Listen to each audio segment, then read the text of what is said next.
नमस्कार, स्वागत है आप सभी का। मैं हूं आपके साथ मनु तेवतिया और खबरों की शुरुआत करेंगे।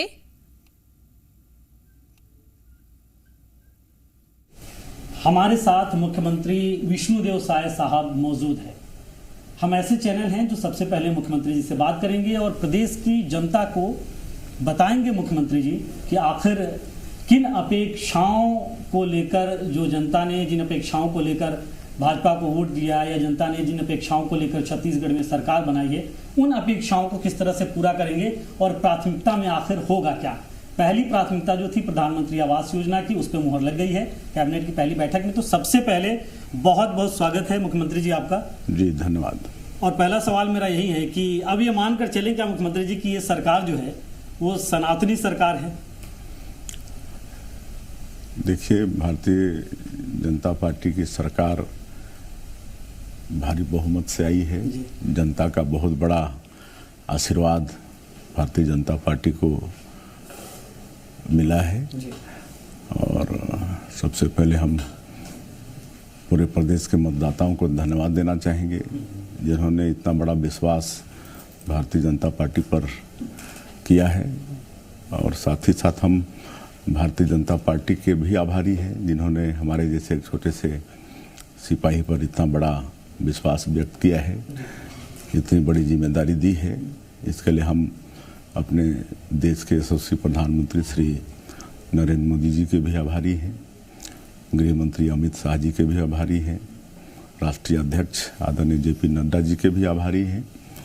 और मुझे पूरा विश्वास है कि जनता के आशीर्वाद से, भगवान की दया से और हमारे राष्ट्रीय नेतृत्व के आशीर्वाद और मार्गदर्शन से जो इतनी बड़ी जिम्मेदारी मिली है, उसका निर्वहन हम ठीक से करने में कामयाब हो पाएंगे। रामलला के दर्शन कराने भी ले जाने वाले हैं आप, और पिछली सरकार ने जो हिंदुत्व की अपनी छवि गढ़ने की कोशिश की, राम वनगमन परिपथ या दूसरी चीजें, इसलिए मेरा यह सवाल था कि अब आप लोग किस तरह से आगे बढ़ेंगे और क्या करेंगे? देखिए, हम लोग का जो मोदी की गारंटी जी चुनावी घोषणा पत्र है, उसमें एक रामलला दर्शन योजना भी है। सरकारी खर्चे में छत्तीसगढ़ के लोगों को अयोध्या ले जाया जाएगा और वहाँ भगवान राम का दर्शन कराया जाएगा। आप आदिवासी समाज से आते हैं, एक छोटे से गांव से आप आते हैं और इतना बड़ा मैसेज फिर पार्टी ने दिया आपको मुख्यमंत्री बना के, अब इसे किस तरह से देखें? देखिए, ये भारतीय जनता पार्टी में ही संभव है। आज भारतीय जनता पार्टी विश्व की सबसे बड़ी राजनीतिक पार्टी है और लोकतांत्रिक पार्टी है।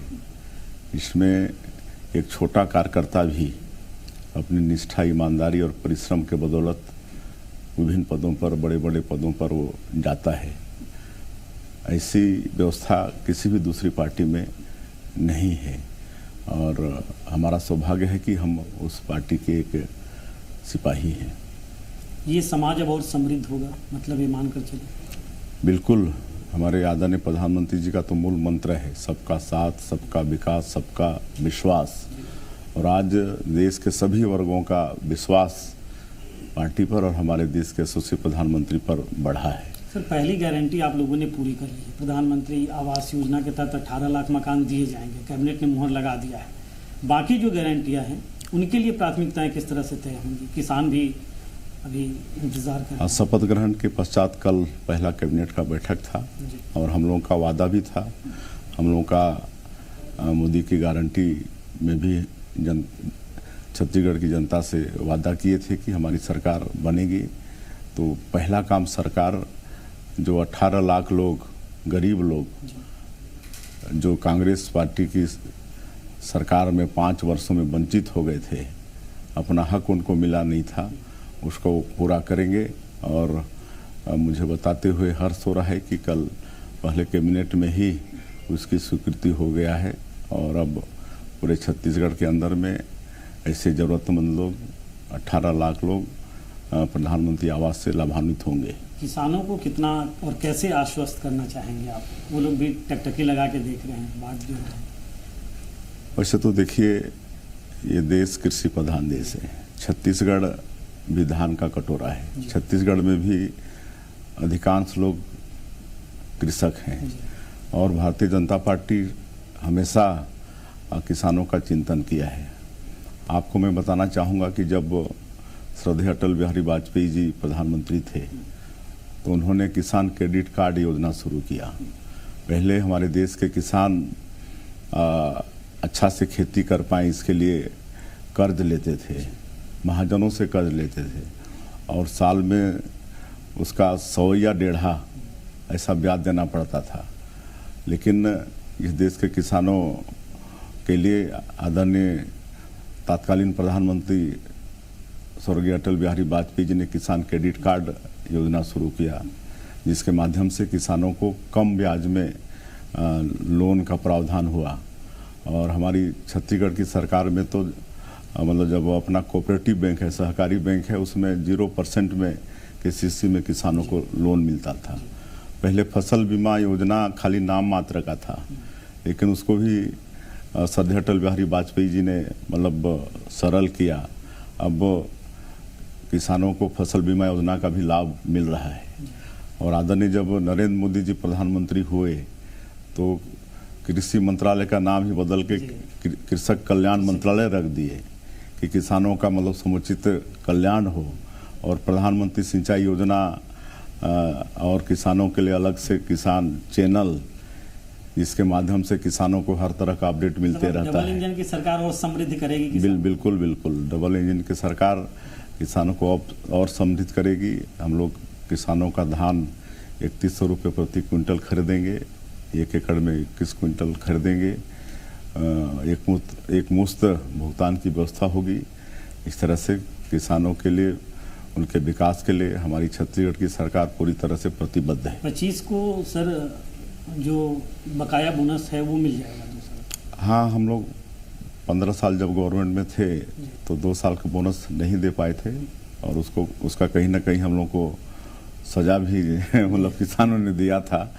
लेकिन अब वो 2 साल का बोनस हमारी सरकार उन किसानों को देगी। एक सवाल सर इससे जुड़ा और है कि जिन लोगों ने अभी धान अपना बीज दिया है उन्हें भी क्या 21 क्विंटल के हिसाब से लाभ देने पे आप लोग विचार करेंगे? देखिए, इस पर विचार करेंगे और किसानों के साथ न्याय होगा। एक मेरा सवाल और है, जीरो टॉलरेंस को लेकर किस तरह की नीति रहेगी? क्योंकि भ्रष्टाचार को लेकर पिछली सरकार को आप लोगों ने खूब टारगेट किया है। देखिए, जीरो टॉलरेंस हमारी पार्टी का कमिटमेंट भी है और आज गौरव के साथ कह सकते हैं कि आज नरेंद्र मोदी जी के नेतृत्व में 9-10 साल हो गए केंद्र में। आज किसी एक मंत्री पर 1 रुपये का भ्रष्टाचार का आरोप नहीं है, जबकि मनमोहन सिंह की सरकार थी 10 साल का। हम भी उस समय में मेंबर ऑफ पार्लियामेंट थे। रोज़ उस समय समाचार पत्र उठा के देखते थे या टीवी का चैनल खोलते थे तो कोई ना कोई स्कैम मतलब सामने में आता था। लेकिन ये पार्टी की दृढ़ता है कि आज कोई भ्रष्टाचार नहीं है। छत्तीसगढ़ के अंदर भी अगर ऐसी कोई शिकायत आएगी तो उस पर जांच होगी और दोषी लोगों के ऊपर में सख्ती से कार्रवाई होगी। सीजीपीएससी सहित तमाम मसलों में जो भ्रष्टाचार की बात थी उसको लेकर जांच की बात थी या और भी कई सारे जांच है, क्या लग रहा है कि उसमें और तेजी आएगी?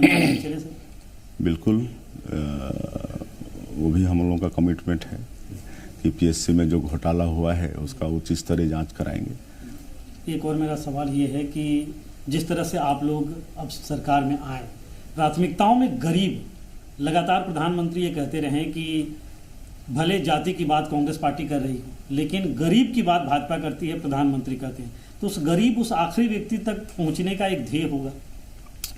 बिल्कुल, जो हम लोगों के आदर्श हैं पंडित दीनदयाल उपाध्याय, उन्होंने अंत्योदय का नारा दिया। अंत्योदय मतलब जो समाज के आखिरी छोर में जो सबसे जरूरतमंद है उसका पहले विकास हो, उसका उदय हो, और उसको हमारी पार्टी अपना आदर्श मान के चलती है। और हमारे यशस्वी प्रधानमंत्री जी भी जब 2014 में पहली बार इस देश के प्रधानमंत्री बने और पहला उद्बोधन में उन्होंने कहा था, मेरा भी सौभाग्य था कि मैं भी मेंबर ऑफ पार्लियामेंट के रूप में वहाँ पर उपस्थित था सदन में। उन्होंने कहा था कि मेरी ये सरकार गांव, गरीब, किसान के लिए समर्पित रहेगी। और आपको भी मालूम होगा कि पहला जो 5 साल का कार्यकाल था, गरीबों के लिए चिंता किया गया, उनके लिए शौचालय का निर्माण किया गया, उनके लिए गैस का सिलेंडर देने का काम किया गया, उनके लिए मकान देने का काम किया गया, उनको जनधन खाता में उनका खाता मतलब बिना बैलेंस के मुफ्त में अनाज कोरोना के समय में 80 करोड़ लोगों को 5 किलो प्रति व्यक्ति के हिसाब से, जो कि आगे आने वाला 2028 तक उसको आदरणीय मोदी जी ने बढ़ा दिया है। तो इस तरह से जो मतलब गरीब लोग थे, पेंशनर्स थे, उनके खाते में उस समय प्रति महीना 500 रुपया, इस तरह से गरीबों का हमेशा से भारतीय जनता पार्टी ख्याल की है। चुनावी मोड में आप लोग हमेशा रहते हैं। हमने देखा कि शपथ ग्रहण समारोह बेहद भव्य था। प्रधानमंत्री नरेंद्र मोदी के मुखौटे पहन के हजारों लोग वहां पे मौजूद थे। तो अब माने कि अब शपथ तो हो गई नई सरकार का, अब लोकसभा चुनाव की तैयारियों में आप लोग जुट गए हैं और उसी तरह से फिर मोदी में और भाजपा में स्थिति देख रहे हैं। क्या स्थिति आप देख रहे हैं? क्योंकि कांग्रेस भी कह रही है कि वो भी अब लग गई है चुनाव में। भारतीय जनता पार्टी एक ऐसी पार्टी है जी, जो हमेशा चुनाव के लिए तैयार रहती है और हमेशा लोगों की सेवा में लगी रहती है।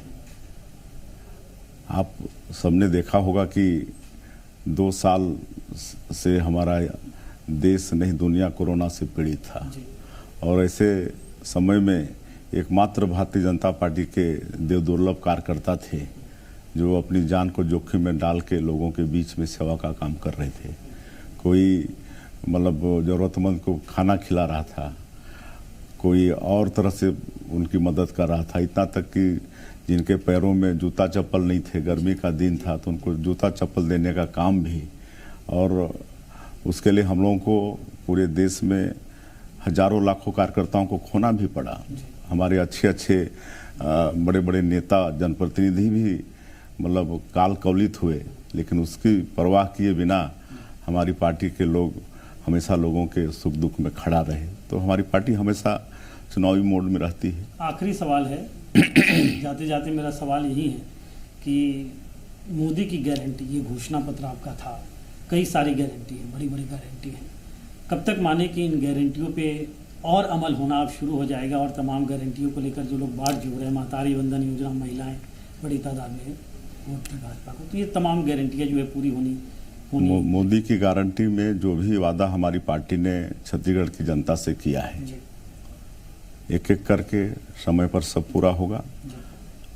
हम लोग 5 साल के लिए सरकार में आए हैं और इस दरमियान में जो भी हम लोग का कमिटमेंट है मोदी की गारंटी में वो सब पूरा करेंगे।